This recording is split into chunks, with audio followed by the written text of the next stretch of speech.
Қайырлы күн, құрметті қазақстандықтар. Менің есімім Гүлмира. Менің қызым Марат Әсем.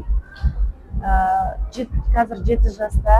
Біз 3 жаста болған кезінде ОМЛ диагнозымен ауырып қалдық, лейкоз.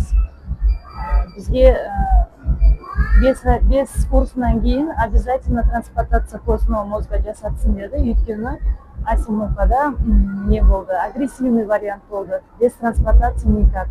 Бізде Аллаға шүкір родственный трансплантация болды. Менің ұлым, Асемнің ағасы 100% совпадение келіп, Асемде трансплантацияны ағасынан алып жасады. Бізде Қазақстанда көп балалар бар, который родственный өз туған бауырларынан келмей қалатын. Сол себепті мен сіздерді донор болуға, осындай балаларды жеңіп шығуына көмектесуге шақырамын. Бізде көп балалар бар, күтіп қалатын, донор таппайтын. Ол донор болудың ешқандай қорқыныштысы жоқ. Себебі мен өзім ұлым болды. Бір аптаның ішінде анализдері қайтадан орнына келеді. То есть сіздерден алған клетка қайтадан орнына толықтырылып кетеді.